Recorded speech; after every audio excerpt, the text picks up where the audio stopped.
큰형이 뭐 서울로 뭐 학회하러 간다고 대신 뭐 좀 말씀 섬김에 하락할 때 전에 내가 몇 번 해보고 부담스러워서 딴 사람 좀 찾아봐라 하면서 하니까 말이 안 통하다. 송영소 시키라 하니까 또 다음에는 이제 영수 네가 좀 해라. 그래 하여튼 편한 마음으로 그냥 우리 상근이 형하고 우리 황봉선 누님 없을 때 그냥 자유롭게 하고 싶은 이야기 하는 이런 시간이 되었으면 하는 마음입니다. 그리고 저는 뭐 이렇게 형제들이 뭐 저를 격려하는 말도 많이 하지만 또 반대로 제 말 듣기 싫다고 교회 안 오겠다는 사람들도 있고 이러니까 제가 좀 조심스럽기도 하고 이래서 그런데 하여튼 이렇게 먼저 누가 이제 뭐 판을 깔아줘야 되니까 그 판을 깐다는 마음으로 오늘 이 말씀 노트를 올렸습니다. 어쩌면 이제 이거 뭐 저는 상은형 생각이 아니고요. 뭐 그렇다고 2PM에 뭐 합의된 생각도 아니고 그냥 제 개인적인 지금까지 교회 생활 안에서 정리된 제 생각을 말씀드리고 꼭 뭐 오늘 제가 말씀드린 것을 기초로 뭐 간증할 필요는 없고요. 자유롭게 하고 싶은 말씀 해주시면 되겠습니다. 오늘 저는 이제 지금까지 그 줌 모임이나 이렇게 교회에서 말씀을 쭉 들으면서 이거 한번 정리해 보고 싶다 이런 생각이 들었어요. 그래서 이제 그리스도에 대하여 이렇게 제목을 잡았습니다. 총 이제 5가지 항목으로 되어 있어요. 첫 번째 1번은 이제 일반적으로 기독교에서 말하는 그리스도에 대해서. 두 번째 항목은 이제 제가 대국에 와서 이열래 목사님을 통해서 알게 된 그리스도의 개념에 대해서 그게 2번과 3번이고요. 그리고 이제 4번과 5번은 이제 우리 줌 모임을 하면서 조금 더 이제 2번과 3번에 기초해서 조금 더 깊이 인식된 그리스도에 대해서 이렇게 총 5항목으로 나눠놨습니다. 급히 막 이렇게 하느라고 제 생각이 잘 정리되어 있지 않고 주로 성경을 많이 인용했습니다. 그 1번이 이제 예수 그리스도라는 말인데 그리스도 하면 이제 보통 예수를 이렇게 부르는 이름처럼 이렇게 여겨져 있죠. 이건 이제 종교적 신학적으로 말하면 뭐 그리스도의 유일성 이렇게 말합니다. 예수만 그리스도다 이런 말이기도 하고요. 일반적으로 기독교 안에서 이제 통용되는 개념이기도 하죠. 그 이제 그 근거는 주로 이 마태복음 1장 제가 말씀을 이렇게 인용해 놨어요. 제가 한번 읽어보겠습니다. 예수 그리스도의 나심은 이러하니라. 그의 어머니 마리아가 요셉과 약혼하고 동거하기 전에 성령으로 잉태된 것이 나타났더니 그의 남편 요셉은 노이로운 사람이라 그를 드러내지 아니하고 가만히 끊고자 하여 이 일을 생각할 때 주의 사자가 현명하여 이르되 다윗의 자손 요셉아 내 아내 마리아 데려오기를 무서워하지 말라. 그에게 잉태된 자는 성령으로 된 것이라. 아들을 낳으리니 그 이름을 예수라 하라. 이는 그가 자기 백성을 그들의 죄에서 구원할 자이심이라 하니라. 이제 21절이 핵심적인 말이죠. 예수의 이름이 자기 백성을 자기 죄에서 구원할 자라는 뜻이죠.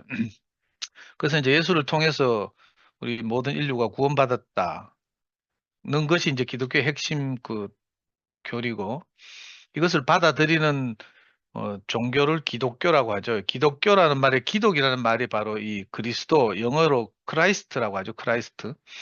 크라이스트를 음역하면 한자 외국어를 우리 한자를 쓰는 우리나라 같은 데서 이렇게 음역해 올 때 크라이스트 이 말을 이제 우리말로 그냥 이렇게 옮기다 보니까 그리스도 이렇게 번역된 거죠. 이런 거 비슷한 말이 있어요. 스위스를 우리 한자로 표현할 때 서서라고 하거든요. 스위스, 영어로 스위스, 서서라고 하죠. 아메리카를 미국이라고 하고 뭐 이런 식으로 베트남을 월남이라 하고 뭐 하여튼 한자 표기 방식이 나름대로 있어요. 그 차이나를 중국이라고 하고 뭐 이런 식으로 그 한자 표기 방식이 있는데 그 그리스도라는 말은 이 크라이스트라는 말에서 왔죠. 얼마 안 있으면 이제 12월 25일이 되면 성탄절 하잖아요. 크리스마스라고 하죠. 크리스마스에서 마스라는 말 앞에 있는 게 크라이스트란 말이 붙었어요. 그래서 크라이스트 마스인데 이제 이게 묵음이 생겨서 크리스마스 뭐 이렇게 되는 거죠. 그러니까 이제 2000년 전에 이 유대 땅에 온 이 예수를 그 오랫동안 이제 그 구약 성경을 통해서 메시아가 오실 것이라고 믿었던 유대인들에게 이게 받아들여지느냐 하는 문제가 그 당시에 굉장히 큰 문제였잖아요. 우리가 아는 것처럼 지금 이제 지배적인 유태교, 이스라엘 사람들 유태교를 믿고 있죠. 유태교가 기독교하고 다른 점이 뭔가 하면 이 예수를 메시아로 시인하지 않는 거죠. 그런데 이제 너무 가난한 예수를 따랐던 제자들을 중심으로 일부 유대인들이 이 자기 조상들 대에서부터 예언되어 왔던 우리 민족을 구원할 자, 우리를 자기 죄에서 구원할 자, 메시아가 오실 것이다 하는 예언이 예수를 통해서 성취되었다고 하는 사람들을 통해서 이 그 초기 크리스찬들이 생긴 거죠. 그리고 이제 우리가 알다시피 AD 4세기경에 로마 황제에 의해서 기독교가 국교로 공인되면서 소위 말하는 지금 기독교, 뭐 우리말로 번역하면 그리스도교 이렇게 말할 수 있죠. 이게 생겼습니다. 근데 지금도 유대인들은 그러니까 예수를 메시아로 받아들이지 않는 거죠. 그리고 기독교인들은 그 유대인들에게서 떨어 바울의 공언이기도 한데 이 유대인들로부터 독립되어 나오면서 이방인들에게 복음이 전해져서 오늘날 이렇게 기독교가 돼서 전 세계 종교가 된 거죠. 그래서 이 일반적으로 기독교 안에서는 이제 그리스도 하면 예수를 부르는 다른 이름처럼 이렇게 돼 있어요. 이게 참 아쉬운 거죠. 그 저는 이제 뭐 교회 와서 이제 알게 된 사실인데 예수 그리스도 할 때 예수는 그 사람의 이름이죠. 이제 고유명사 동일 뭐 이거 뭐 동명이인도 많이 있을 수 있고 이 당시 예수라는 이름을 가진 사람들이 많다고 하더라고요. 우리나라의 철수처럼 뭐 이런 식인데 그리스도는 이제 이 예수가 가진 직분 뭐 굳이 비유하자면 이런 거죠. 예를 들면 우리나라 대통령 역대 대통령들이 많잖아요. 윤석열 대통령 할 때 윤석열은 사람의 이름이고 고유명사고 대통령은 그 사람이 현재 수행하고 있는 직임, 그죠? 국민들로부터 위임받은 이런 걸 말하죠. 그런 것처럼 예수 그리스도 하면 이런 말이에요. 그래서 불교적으로 말하면 이제 이게 그 석가모니 부처님 이렇게 우리가 말하잖아요. 석가모니 시다르타 인도 맞나? 인도나 뭐 인도에서는 이 석가모니의 원 발음이 시다르타잖아요. 시다르타가 오늘 고행 중에 보리수 나무 밑에서 인간의 내면 안에 부처가 있다는 걸 발견했어요. 그래서 시다르타 붓다 이렇게 말하죠. 부처라는 말도 사실 원어로 하면 붓다잖아요. 그 시다르타 붓다라고 할 때 우리말로 하면 석가모니 부처님 이렇게 말하지만 지금 불교 안에서도 일반적으로 뭐 석가모니를 부처님을 대신하는 말로 이렇게 쓰이기도 하고 이러죠. 꼭 그런 것처럼 예수 그리스도도 이제 그렇게 사용되는 말이다. 이게 이제 근데 이제 이게 점점 기독교 안에서 이제 예수가 신으로 이렇게 여겨지면서 사실은 예수 그리스도 하면 뭐 하나님 신 이렇게 여겨지죠. 저는 어릴 때 교회 다닐 때 그래서 되게 헷갈렸어요. 기도를 하라는데 누구한테 기도해야 되는지 대상이 헷갈렸다는 거. 하나님한테 기도하라는 건 맞는 것 같은데 또 예수의 이름으로 기도하래. 그것도 좀 애매모호하고 뭐 하여튼 이랬죠. 나름대로 어릴 때부터 교회를 다니고 정말 그 보이지 않는 하나님의 돌보심과 인도하심 아래서 지금까지 살아왔다고 생각되는데 근데 이런 그 말씀이 너무 저를 이렇게 설득하기에는 너무 허약해서 사실 세상에 다른 뭐 이런 그저 이 생각이나 사상 이런 게 들어오니까 이게 금방 허물어져 버리더라고요.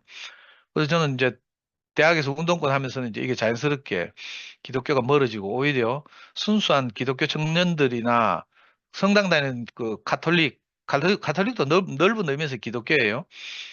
이제 뭐 마틴 루터의 종교개혁이 같은 가톨릭 안에서 일어나서 그때부터 발생하고 지금부터 한 400년 전인가? 그때부터 발생한 그 종교를 이제 따로 개신교라고 하죠. 프로테스탄트 뭐 이렇게 말하는데 이 개신교와 천주교를 합해서 가톨릭을 합해서 이제 기독교 이렇게 말하죠. 그래서 저는 오히려 대학 다닐 때는 성당에 다니는 청년들이 대학생들이 되게 순수했어요. 정의감이 불타고 이래가지고 성당이나 교회에 다니는 아이들 스터디 그룹으로 조직해서 그 옛날에 우리 의식화 스터디라고 했잖아요. 하숙방, 자취방 이런 데서 뭐 그 책 읽고 공부시켜서 후배들을 운동권으로 전향시키고 이런 일을 제가 주로 했어요. 그러다가 이제 뭐 이런저런 일을 겪고 이제 목사님과 교회를 만나게 된 거죠.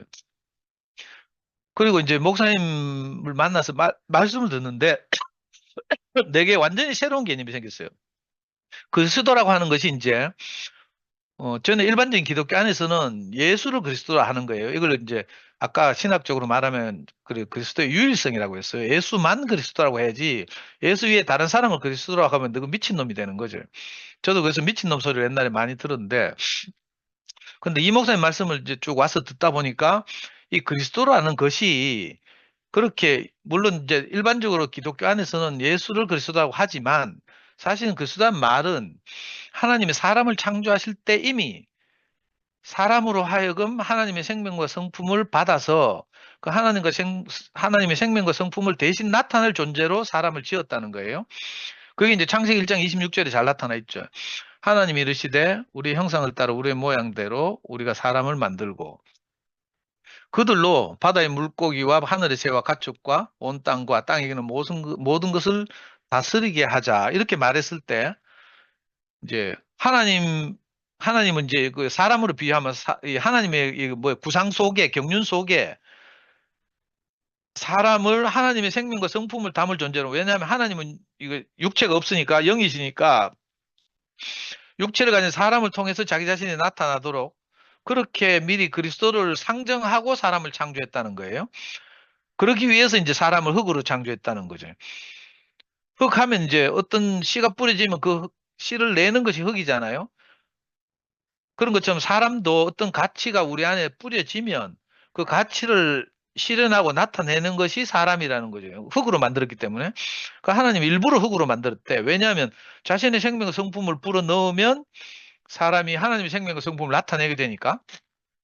그래서 옛날에 목사님 말씀하실 때 이 구절을 인용하면서 제목을 뭐라고 잡으면 우리의 영원한 본이신 그리스도 이렇게 잡았어요.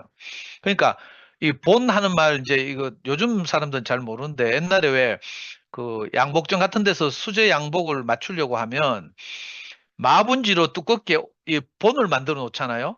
그러니까 이제 그 천을 떠와서 그 마분지 두꺼운 걸 그 천 위에 올려놓고 이렇게 백묵 같은 걸로 그림을 그려요. 양복 재단사들이 그림을 그려서 그걸 가위로 재단해서 이제 바느질 하는 거죠. 그렇게 해서 양복을 이제 만든단 말이에요. 맞춘단 말이에요. 그때 그 두꺼운 마분지로 사람의 형태, 이거 뭐야, 재단한 그 사이즈를 재고 이래가지고 이제 마분지를 미리 그려서 오리잖아요. 그 마분지가 본이라고, 옷본이라고 하는 거죠. 거기서 이제 유래한 말 같은데, 이 그리스도는 사람의 영원한 본이라는 거라. 하나님이 이 본으로 사람을 지었다는 거죠. 이 두 번째 항목을 제가 말씀을 들으면서, 아, 그렇구나. 이렇게 이제 제 안에 인식이 들어왔어요. 아, 그리스도란 말이 이런 말이구나, 이렇게. 그리고 이 하나님의 그 경륜을 구상을 가능하게 하기 위해서 사람을 흙으로 지으셨구나. 흙으로 짓지 않았다면 무엇을 뿌리면 무엇이 나는 이런 존재가 아닌 거죠. 뭐 한번 뿌려지면 영원히 뭐 불변한 존재 같으면 하나님 경륜이 집행될 수가 없는 거죠. 예를 들어 사탄이 오염시켜 버린다든지 예를 들어서 뭐 우리 흙에다가 복숭아 씨를 뿌려서 복숭아 밭이 돼버리고 더 이상 변경 불가능하다면 갈아엎을 수 없다면 감나무 밭이 되는 것은 불가능하잖아요. 근데 신기하게도 언제든지 갈아엎을 수 있는 생각을 바꿀 수 있게 만든 구조적인 존재가 사람이라는 거예요. 그 저는 이거 제 인생을 뭐 비춰보니까 이거 너무 쉽더만.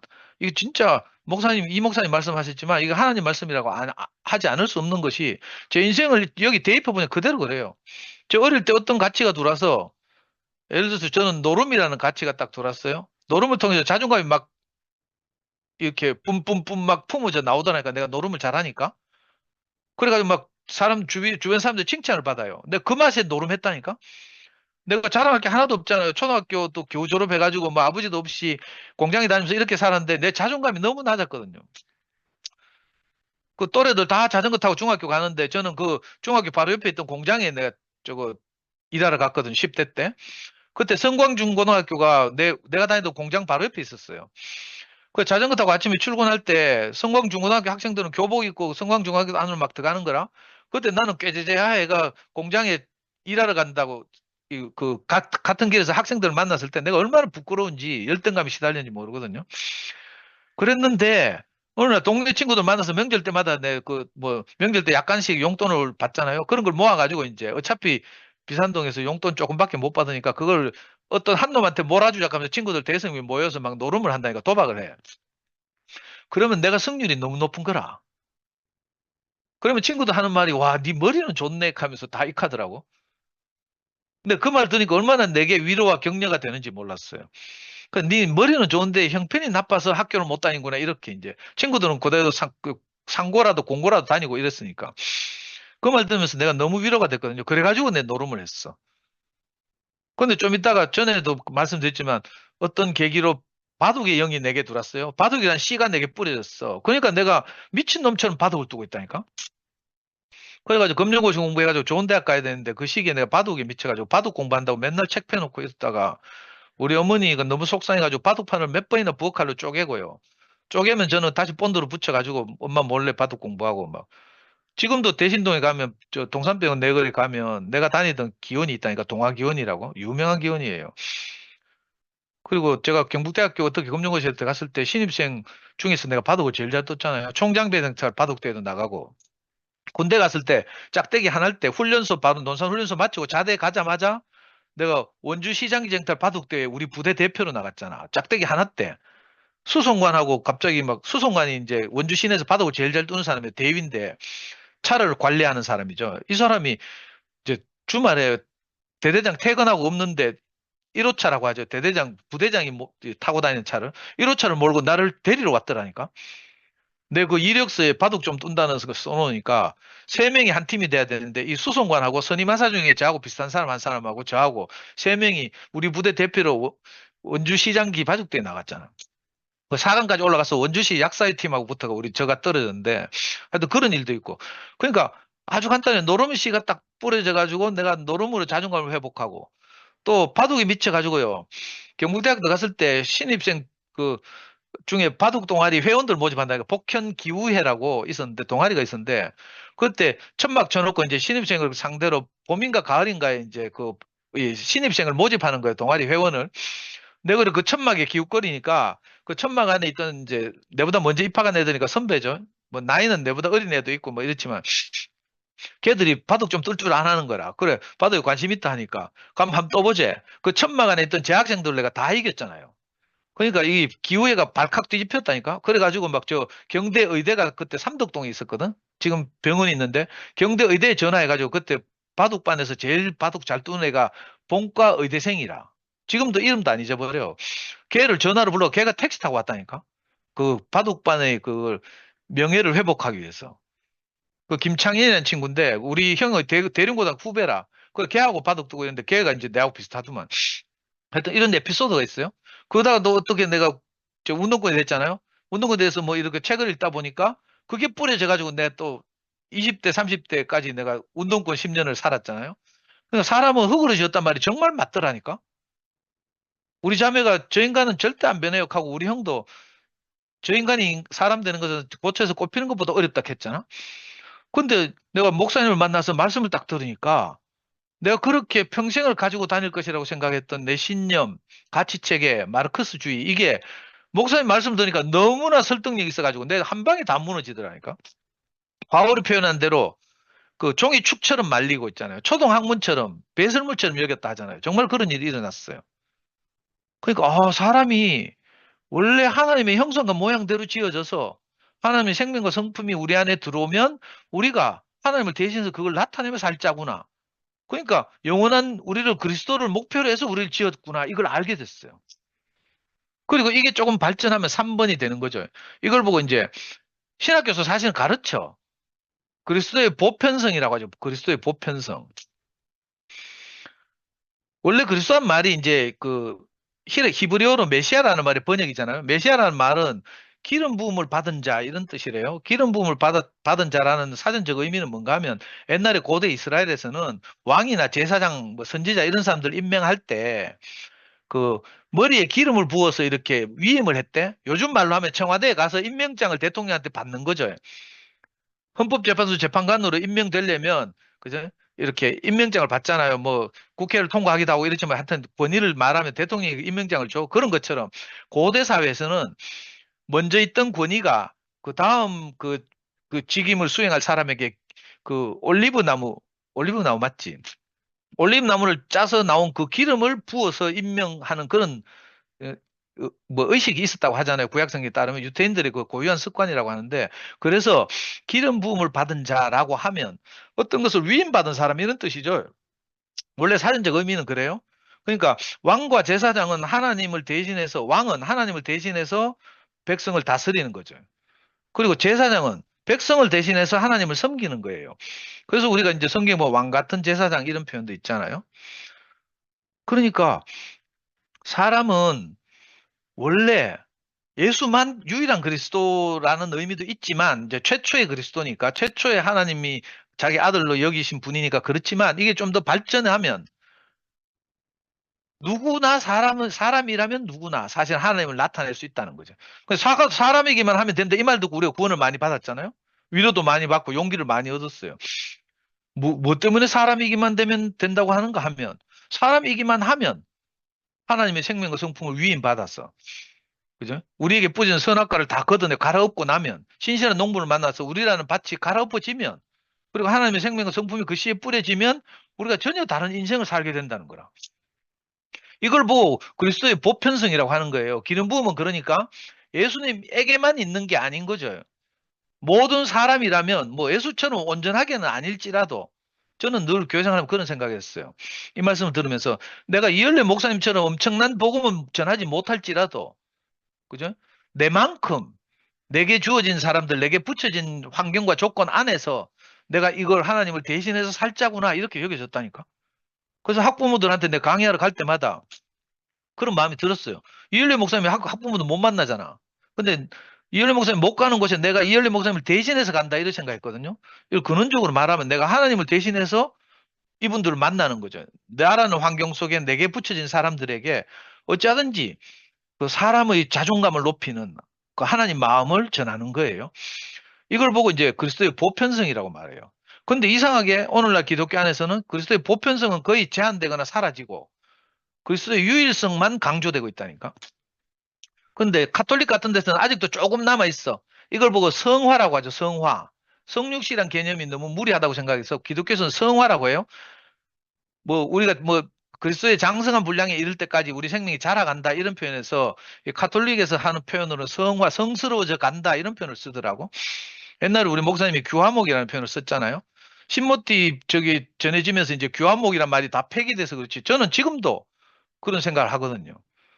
교화목이란 말이 너무 설득력 있고 이렇다고 생각해요. 어느 날 근데 신모티 복음이 막 나오면서 교화목이고 뭐 지난날 선포했던 모든 복음을 다 무효로 하더라고. 그래서 저는 동의할 수가 없어요. 그러니까 우리가 비록 예수만큼은 아니지만 이거 뭐 어떻게 말하면 아주 작은 예수가 되어서 각자가 우리가 하나님의 생명과 성품을 나타내고 표현하는 일 때문에 사실 우리가 다 저는 개인적으로 이열래 목사님 만나서 이열래 목사님 나중에 건강을 잃고 나서는 그렇지 않았지만 건강하실 때는 정말 저 같은 청년을 보고 정말 가능성 없어서 가족과 부모와 자식이 부모와 형제들이 손가락질 하던 저보고 네가 어쩔 수 없어서 그렇게 살았구나 이렇게 말했잖아요. 어제 영식이 수 모임을 하면서 요한복음 8장에 나오는 그 여자 이야기를 하더라고. 가늠하다가 현장에서 붙잡힌 여자를 보고 예수에게 끌고 왔을 때 예수님이 그렇게 말하잖아요. 당신들 중에 죄 없는 자부터 먼저 돌로 치십시오. 이렇게 말해서 사람들이 다 자기 양심에 비춰보니까 다 자기들 나름대로 허물이 있거든. 그러니까 다 돌을 놓고 갔대. 그때 이 예수님이 이 여자 보고 나도 너를 정죄하지 않겠다. 그러니까 가서 다시는 죄를 짓지 말라. 이렇게 말했다는 거예요. 전 요한복음 8장 이야기를 들을 때마다 내 인생이 생각나는 거라. 아, 현장에서 가늠한 여자가 바로 나구나. 뭐, 그 간음이란 범죄는 좀 다를지 몰라도 똑같이 내가, 그죠? 하나님의 형상과 모양을 표현해야 될 내가 하나님의 형상과 모양을 표현하는 그게 없고 이상한 것이 뿌려져 가지고 엉뚱한 것을 극대화시키고 나타내고 표현하고 살았단 말이에요. 제가 옛날에 진짜 막 사람들만 모이면요. 국회의원 선거 유시하는 초등학교 현장에 갔어도 내가 뒷자리에 앉아 벌떡 일어나서 사람들 선동하고 이랬다니까. 근데 미친놈 소리 많이 들었지. 오늘도 내 집회 현장에 나가니까 옛날 생각이 나더라고. 막 옛날에 내 부르던 노래 나오니까 눈에서 눈물이 저절로 흐르대. 요즘 뭐 소녀시대의 뭐 무슨 세계 함께 다시 만난 세계 이런 건 내가 전혀 몰라. 그 옛날에 우리가 아침 이슬 부르던 게 요즘 소녀시대 뭐 다시 만난 세계라 하더라고. 세대가 이렇게 흘러가지고 그때 내 20대 때 불렀던 노래가 지금 65이 돼가지고 막 흘러나오니까 나도 모르게 막 눈물이 주르륵 흐르더라니까. 그러니까 이게 시간 문제인 거예요, 시가. 어릴 때 그 청년 시대에 시가 뿌려진 것이 아직도 이게 덜 뽑혀가지고 지금 덜 갈아엎어져가지고 영향을 미치고 있다니까. 그러니까 이 말씀이 너무 맞는 거예요. 아, 사람은 하나님의 생명과 성품을 나타낼 존재구나. 그걸 가장 완벽하게 나타낸 분이 예수 그리스도였지만 그 하나님의 생명과 성품을 표현하는 것을 예수 그리스도에 가두면 굉장히 위험해지는구나. 이게 그래서 기독교가 되는구나. 이렇게 알게 됐어요. 그리고 나서 제게 든 생각이, 아, 그래서 대구교회가 따로 존재해야 하는구나. 이걸 알게 됐어요. 만약에 예수만 유일한 그리스도라고 할 것 같으면 대구교회라고 간판 따로 달 필요가 없이 우리 그냥 다 제일교회로 가거나 범어교회로 가거나 아니면 계산성당 가거나 이러면 돼. 구태여 뭐 교회 많고 성당 많은데 우리끼리 또 따로 모여가지고 시끄럽게 할 필요가 없는 거죠.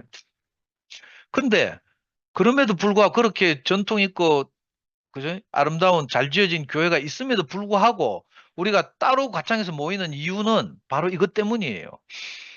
사람이라면 누구나 하나님을 나타낼 수 있다. 하나님의 생명 성품을 받기만 하면. 문제는 이 하나님의 생명과 성품을 우리에게 분배할 그 대상을 우리가 못 만난 거죠. 그러니까 저처럼 이제 어릴 때 교회를 다니고 세례를 받고 성경 퀴즈대 맨날 나가고 이랬는데도 허물어지는 거라. 너무 얕은 연약한 기반, 모래 위에 지은 집 같아서. 근데 이 말씀을 들으니까 어느 날 내가 보니까 반석 위에 내가 집을 지은 것 같은 거라. 그래서 이 말씀 꼭 드리고 싶었어요. 그리스도의 보편성 때문에 우리가 따로 존재한다. 안 그러면 우리가 따로 모일 필요 없어요. 일반 교회 다 가거나 뭐 아니면 지쪼대로 살거나 이러면 될 것 같은데 이걸 이제 그 김천 목사님은 뭐라고 말했는가 하면 김천 목사님 저는 책을 가지고 옛날에 모임을 많이 했는데 김천 목사님이 쓰신 책 중에 그 길을 찾는 그대에겐가 거기 보면 나오는 말씀이 있어요. 고린도후서 4장을 인용하면서 김천 목사님이 그렇게 말했어요. 고린도후서 4장 8절에서 12절을 제가 한번 읽어보겠습니다. 우리는 여러 가지로 환난을 당해도 공경에 빠지지 않으며 난처한 일을 당해도 절망에 빠지지 않으며 박해를 당해도 버림을 받지 않으며 거꾸로 뜨림을 당해도 망하지 않습니다. 우리는 언제나 예수의 죽임 당하심을 우리 몸에 짊어지고 다닙니다. 그것은 예수의 생명을 우리 몸에 나타나게 하려고 하는 것입니다. 이렇게 이거 이제 표준 세번역을 옮겨왔어요. 그러니까 예수의 생명을 우리 몸에서 나타나게 하려고. 예수의 생명이 뭐예요? 하나님의 생명이잖아요. 하나님이 예수에게 주신 생명, 유일하신 그리스도라고 했던 그 생명을 다시 우리만큼 우리 몸을 통해서 나타나게 한다는 거예요.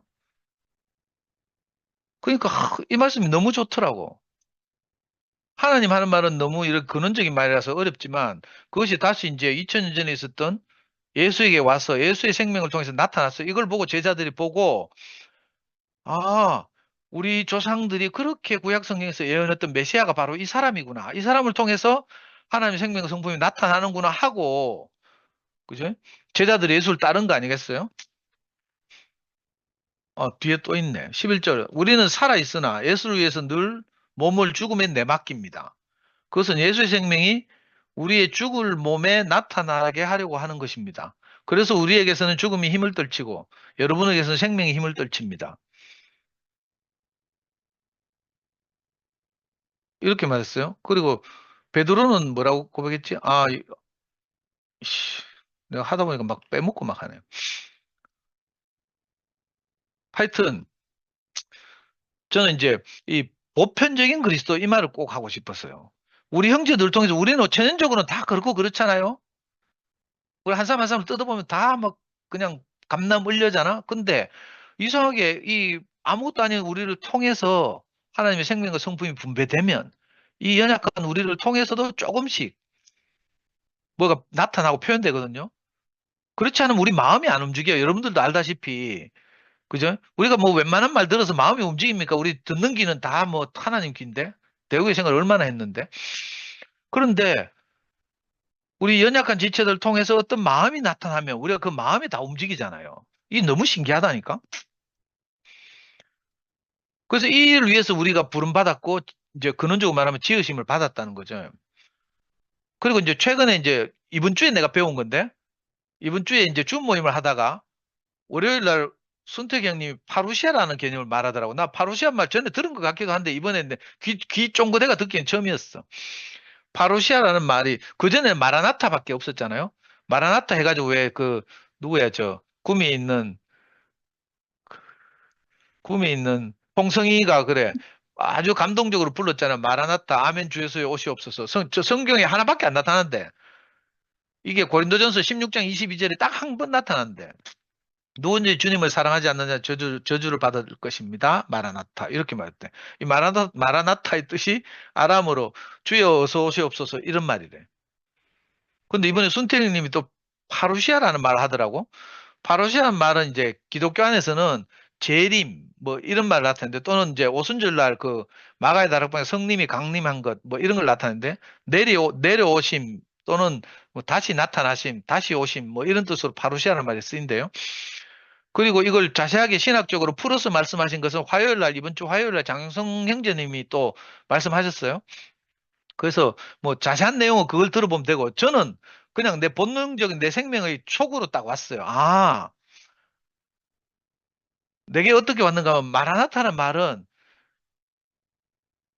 뭐 주여 다시 오시옵소서 이 말이잖아. 그래서 미래적인 그죠? 주님의 다시 오심을 간절히 바라는 뭐 소원, 기도 이런 것이라면 파루시아라는 말은 임재라고 하니까 뭐 강림이라고 하니까 이게 훨씬 내게 금방 와닿아요.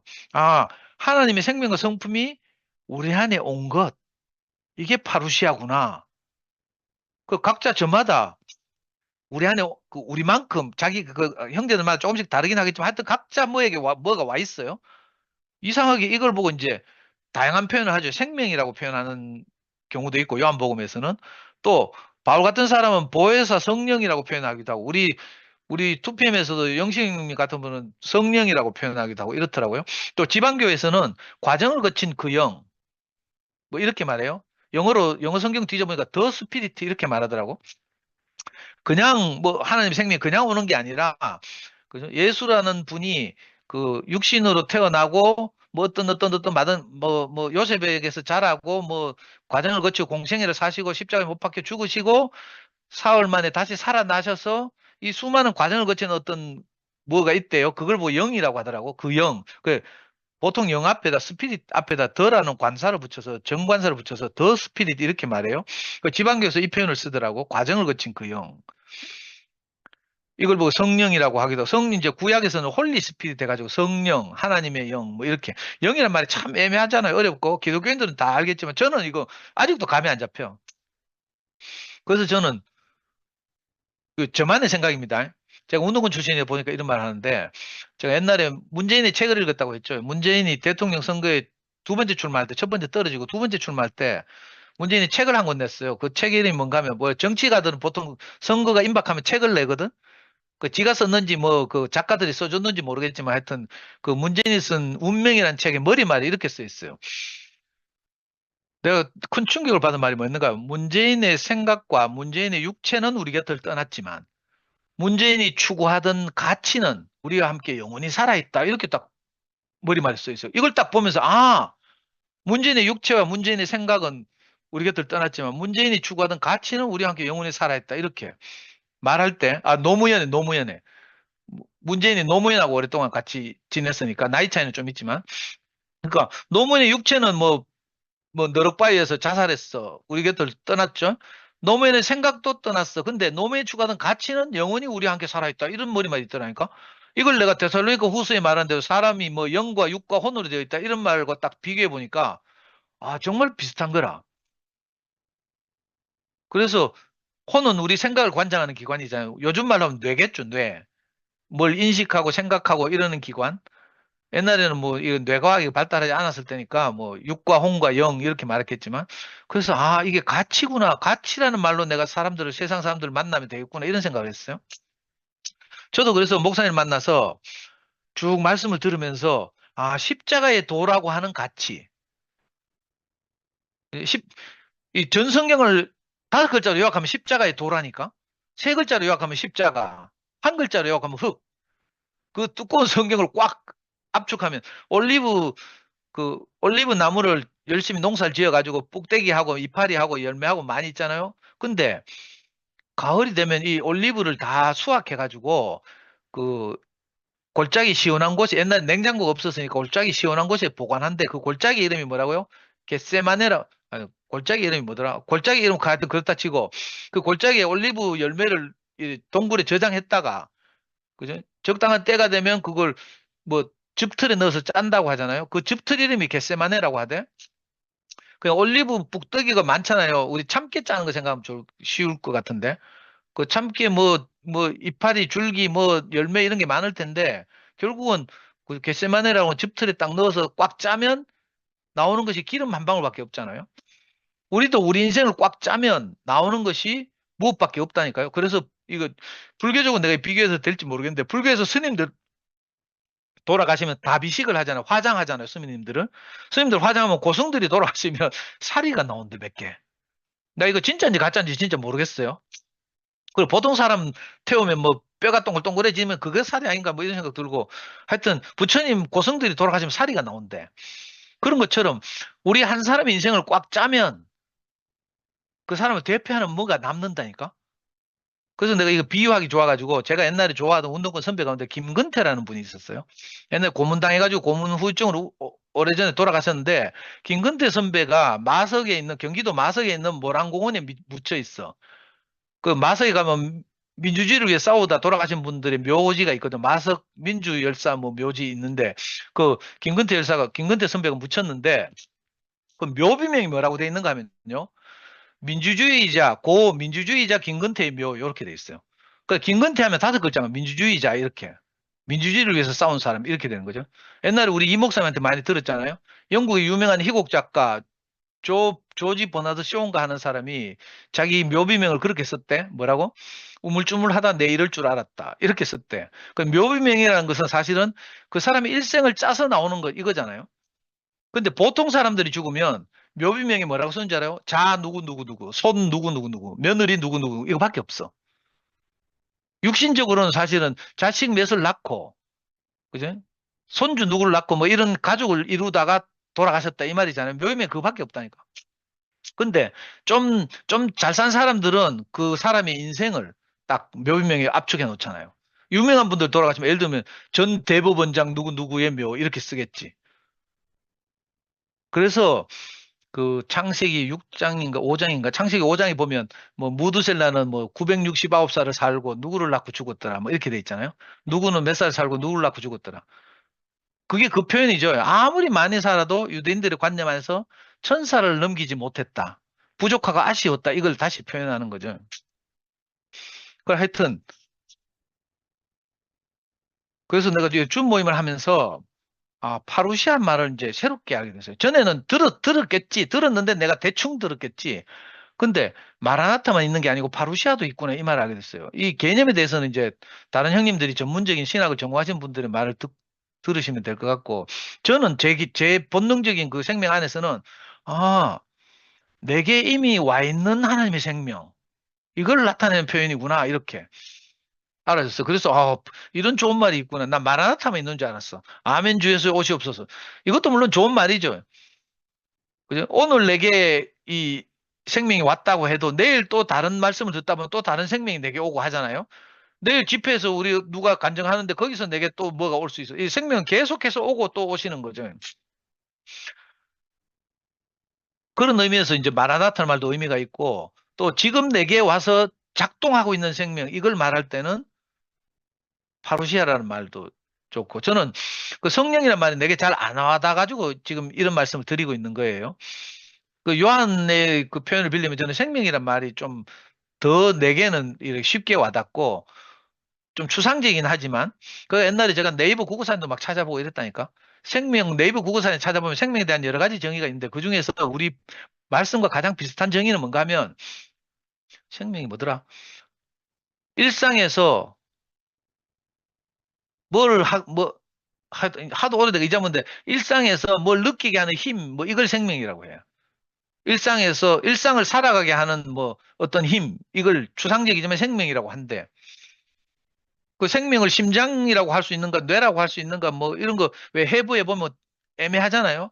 그런데 우리는 또 더군다나 생물학적 생명을 말하는 게 아니고 이거 하나님의 생명, 그리스도를 말하는 거니까 일상에서 우리를 살아 움직이게 하는 어떤 것이 있다니까. 육체적으로는 밥을 먹어야 살지만, 그죠? 우리 밥만 먹고 뭘 사죠? 우리는 이미 다른 맛을 봐가지고 세상이 알지 못한 다른 양식을 먹고 살았기 때문에 그걸로는 만으로는 못 사는 거죠. 그래서 저는 이 생명이란 말이 제일 잘 와닿아가지고 요즘 이제 우리 투표면서 이제 막 성령이란 말 쓴다고 막 되게 사람들 칭찬도 많이 받고 막 이러더라고. 영식 형님이 특히 생명이라는 말을 쓰니까 막 저 제주도에 있는 이영희 형님이 정말 장하다 하면서 막 영식 형제 때문에 막 우리 그 대구에서 꺼져 있던 무시되고 있던 성령을 다시 살려냈다 하면서 막 칭찬하고 이래. 근데 저는 여전히 성령이란 말을 좀 설득 있게 누가 내한테 말해가지고 막 이렇게 내가 자유자재로 사용할 수 있게 하면 참 좋겠다는 생각이 들어요. 근데 지금까지는 저는 아직 생명이란 이 말보다 더 좋은 말을 잘 모르겠어. 그렇고요.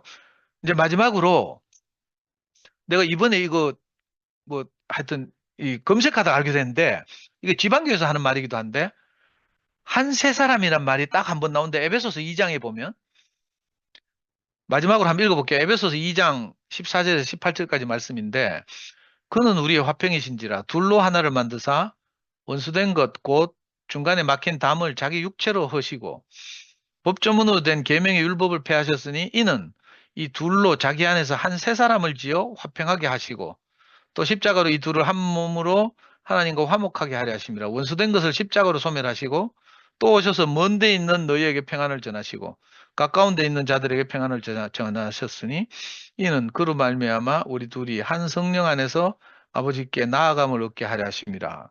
여기에 등장한 단어가 한 세 사람이라는 단어죠.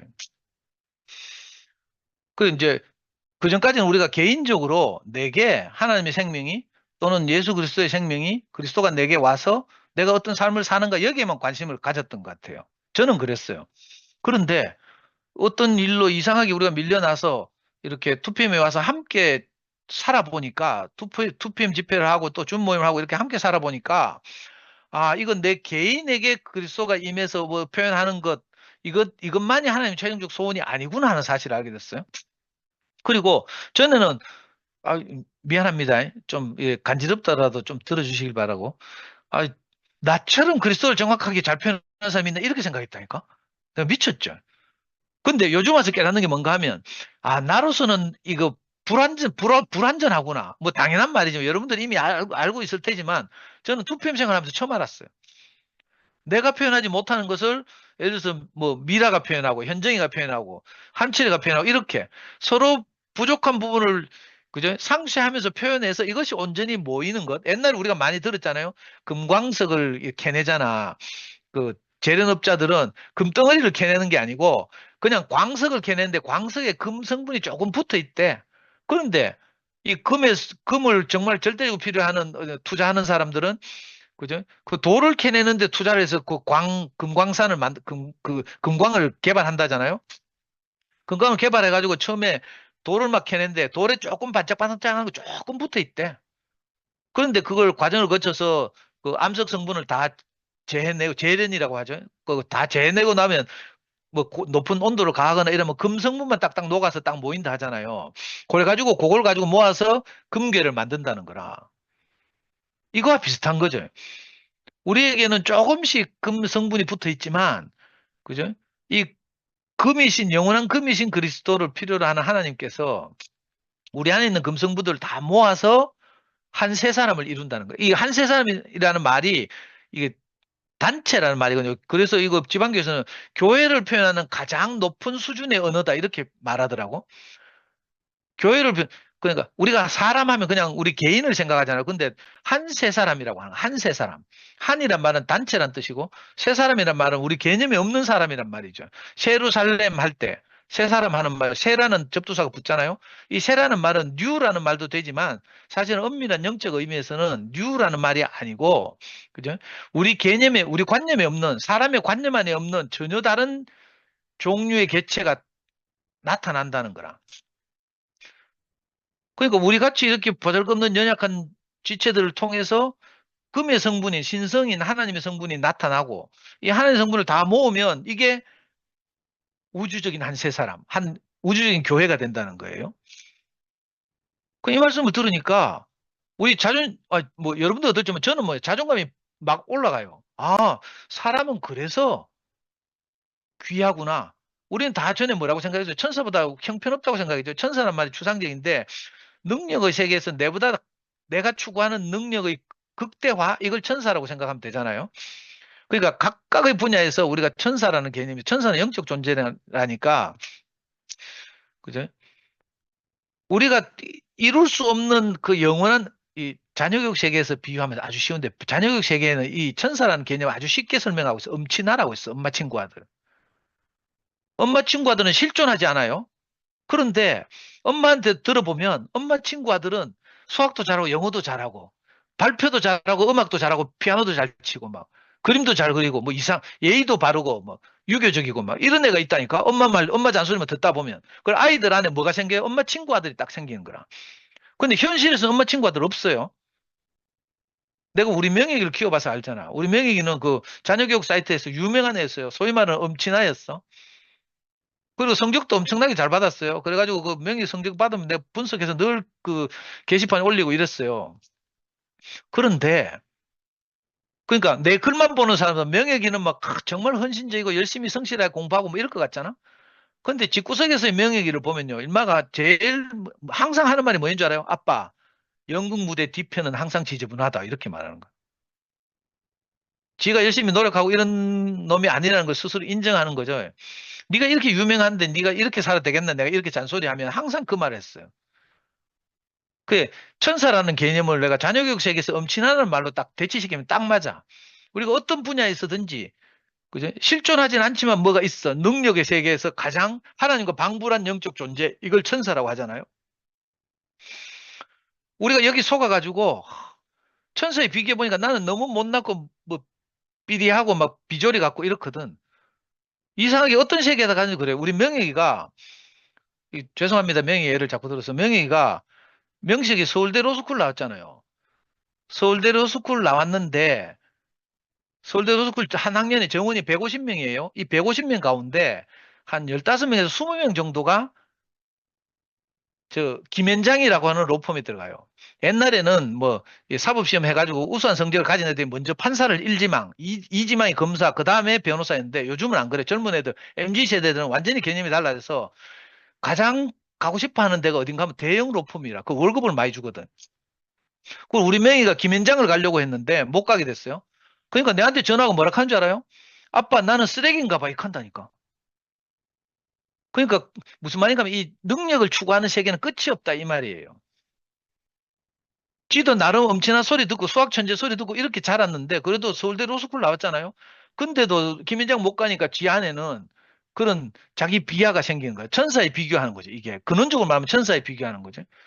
이상하게도 우리는 아담 안에서 살다 보니까 이 천사에 비해서 너무 열등한 존재였던 거라. 근데 하나님 말씀을 딱 들으니까 그게 아니라 천사, 누가 천사를 보고 하나님의 아들이라고 한 적이 있느냐. 잠시 동안 천사보다 못하게 두셨다가 어쩌고 저쩌고 하는 성경 구절이 있죠. 내가 어딘지 정확하게 모르겠어. 그러니까 하나님의 생명과 성품을 받아서 표현하기로 하면 뭐 천사는 저 우리 발 아래에서 우리의 시중을 두는 존재라는 거죠. 근데 우리가 하나님 말씀이 없으니까 속아가지고 끊임없이 능력의 우리가 시중을 드는 거라. 거꾸로 된 거죠, 거꾸로. 근데 이 말씀을 들으니까 놀랍잖아요. 우리가 단체적인 한 세 사람 안에 딱 짜여져서 우리로서는 개개로서는 부족하지만 단체로서 딱 모이니까 너무 놀랍잖아요. 오늘 제가 미안한데 정치 이야기 하지 말라 했는데 내가 오늘 그저 동성로에 가서 228 기념공원에 가서 마지막이라서 내가 아니 우리 명희가 전화 와가지고 계속 하더라고 아빠한테 자기는 국회로 갈 테니까 아빠는 동성로로 가라 하면서 이 역사적 현장에서 아빠가 지금 집에서 텔레비전 보고 있어도 되겠냐 하고 막 계속 하는 거라. 그러니까 내가 우리 자매하고 할 수 없이 인증샷 남기려고 갔어요. 근데 그 가서 보니까 개개인들은 다 형편없어. 옛날에 내하고 같이 데모하던 뭐 애들도 있고요. 물론 대부분이 젊은 사람들이지만 나이 든 사람들은 저 도로 쪽에서 이렇게 구경하고 있어. 개개인을 보면 다 그렇고 그래. 뭐 장애를 가진 사람도 있고요. 뭐 젊은 여성들도 있고 다 뜯어놓고 보면 그래. 근데 그 사람들이 모여서 뭐 여의도에 100만 인파가 모이니까 국회의원들도 쫄아가지고 할 수 없이 투표하러 가잖아. 그래서 최고 권력도 이렇게 국민들이 소환해내는 이런 일이 벌어지잖아요. 물리적인 일도 이럴진데 하물며 하나님에 관한 일이야. 우리가 개개인으로 보면 보잘것없어요. 다 천사보다 못해. 그런데 우리가 천사처럼 될 존재가 아니고 하나님의 생명과 성품을 받아서 표현할 존재. 저는 이걸 그리스도라고 배웠어요. 그 이 목사님한테 근데 이 말씀 듣고 나니까 사람의 소중함, 사람의 인간의 존재 가치, 자존감 이걸요 어디 가서 회복해 줄 데가 없어. 이 말씀 안 들으면 회복이 안 돼요. 너무 요즘 젊은 애들 하는 말로 내 마음이 웅장해지더라니까 이 말씀을 들으니까.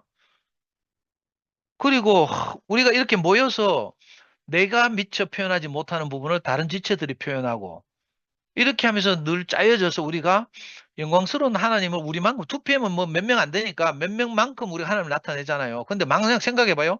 이 2PM 같은 한 세 사람이 모든 데 막 널려 있다고 생각해봐. 순천에도 있고 뭐 예를 들면 홍성에도 있고 캐나다에도 있고 미국에도 있고 뭐 경기도 양평에도 있고 여주에도 있고 서울에도 있고 이렇다고 생각해봐요.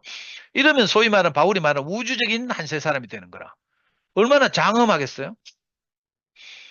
이번에 내 자꾸 탄핵 집회를 인용해서 미안한데 제가 이거 생긴 게 이래 생겨가지고 탄핵 집회 하는데 사람들 고무시키기 위해서 의아하는 줄 알아요?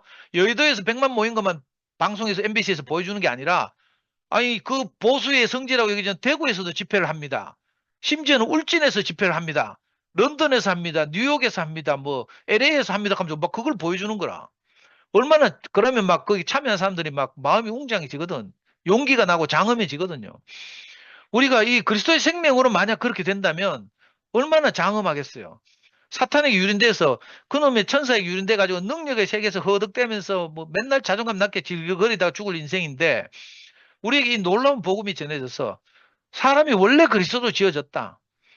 예수만 그런 게 아니고 우리도 예수만큼은 아니지만 저는 늘 생각해요. 이엘레 목사님만큼은 아니지만 우리만큼 우리가 그리스도를 온전하게 표현하는 거죠. 그게 한철이가 말하는 100% 그리스도를 나타내는 거라. 그게 이열래 목사님처럼 나타낸다는 말이 아니고요. 내게 주어진 분량만큼 나타내는 게 100% 나타나는 거예요. 내 개인적으로는 이게 전체 보스 보면 비중이 예를 들어서 0.01%라고 쳐요. 0.01%가 100개 모이면 1%가 된다니까. 10,000개 모이면 100%가 되잖아요. 이렇게 우리만큼 나타내는 것이 한철이가 말하는 100% 나타내는 거거든. 그러니까 우리가 얼마나 이 소중한 존재인지 모르겠어요. 한 사람 한 사람이 너무 귀하고 그래서 저는 우리가 꼭 이렇게 따로 모여야 되냐, 2PM으로 따로 모여야 되냐라고 말한다면 저는 그죠? 이 점을 분명히 하고 싶어요. 하나님의 생명과 성품을 나타내기 위해서 사람이 지어졌다는 복음을 온 세상에 전하기 위해서는 우리가 필요하다. 안 그러면 예수를 하나님의 아들로 믿고 내가 기독교인이 되는 수밖에 없으니까. 그러면 너무 이건 그죠? 세상에 나가서 전해보면 알아. 너무 설득력이 떨어지고 그냥 한 종교밖에 안 돼.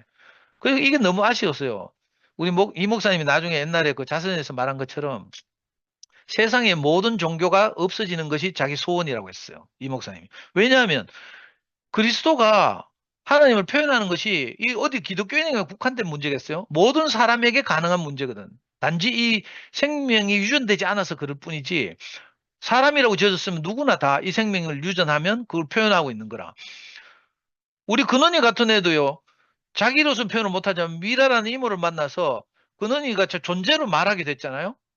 그러니까 누구라도 안 될 사람이 없는 거지. 우리에게 그죠? 이 영원한 생명이 차고 넘치게 되면 우리를 통해서 흘러간다니까. 그래서 온 땅이 이걸로 덮이는 것. 이게 나 진짜 혁명이라고 생각하거든. 그래서 우리가 뭐 인생은 유한하니까 내 당대 내가 살아있는 생전에 내가 이거 불가능한 걸 나도 알아요. 내 옛날에 혁명 조직이 있었잖아요. 산호명이라고 하는 혁명 조직이 있었는데 그래서 우리 명혁이 이름을 아빠의 대를 이으라고 내가 혁명을 거꾸로 뒤집어서 마치 명수 명훈이가 명자 돌림이고 해서 명혁이라고 지었어. 근데 교회 와서 보니까 진짜 혁명이 뭔가를 알겠어요. 내가 교회 오기 전에 아 이건 내 대에는 이 남한 혁명은 불가능하구나 내가 이걸 알았어요. 내가 대구 땅에 태어나가지고 너무 절망적이더라고. 워낙 보수적인 도시고 하니까.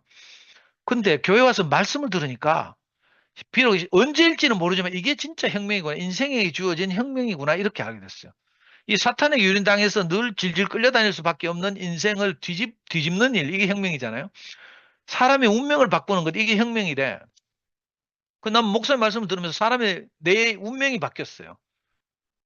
아무것도, 전 지금도 아무것도 없잖아요. 대우교를 만나가지고 내가 뭐된 게 하나도 없어.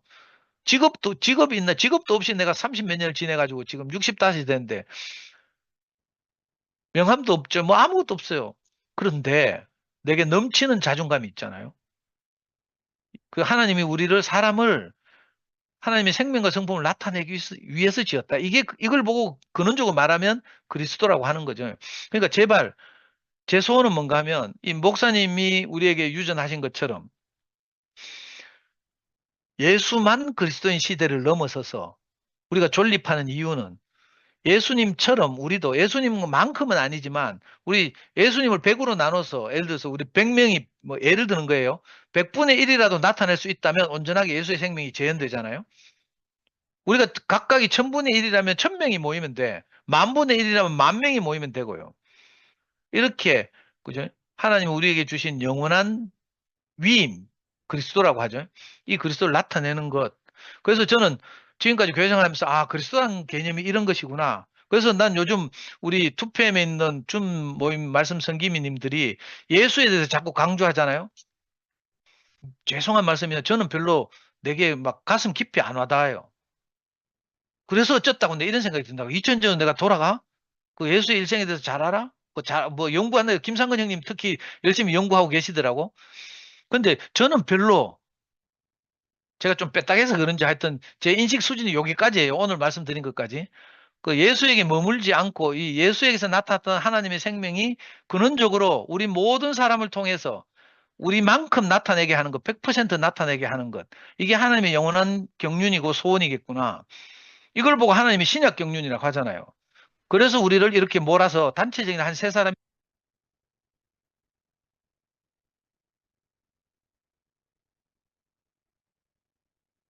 마이크 꺼졌다.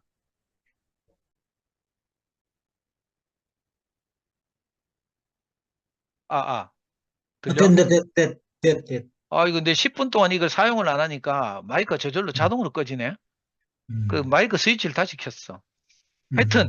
우리에게 이런 직임, 위임, 기름 부음이 없다면 저는요 대구에 따로 모여가지고 이단 소리 들어가면서 고생할 필요 없다고 생각해요. 그냥 단체로 우리 순복음 대구에 가든지 제일교회 가든지 범호교회 가든지 아니면 좀 더 브랜드 있는 데 가고 싶은 분들은 계산성당 가든지 이러면 될 것 같아요. 굳이 우리끼리 따로 모여가지고 교회 하나 더 한다고 뭐 생 욕 먹어가면서 뭐 너거는 뭐 목사님을 배신했다 하는 소리 듣고 뭐 이단 소리 듣고 뭐 이렇게 하면서 우리 고생하잖아요. 고생할 필요 없다고 생각해요.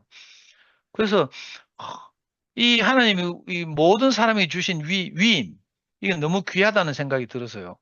물론 저도 앞으로 또 형님의 말씀을 들으면서 제 인식이 점점 발전하고 전진하겠지만 하여튼 오늘 상근형을 대신해서 내가 파는 까는 마당에 뭐 하여튼 두서없이 주절주절 이런 말씀을 드렸습니다. 주님 찬양합니다.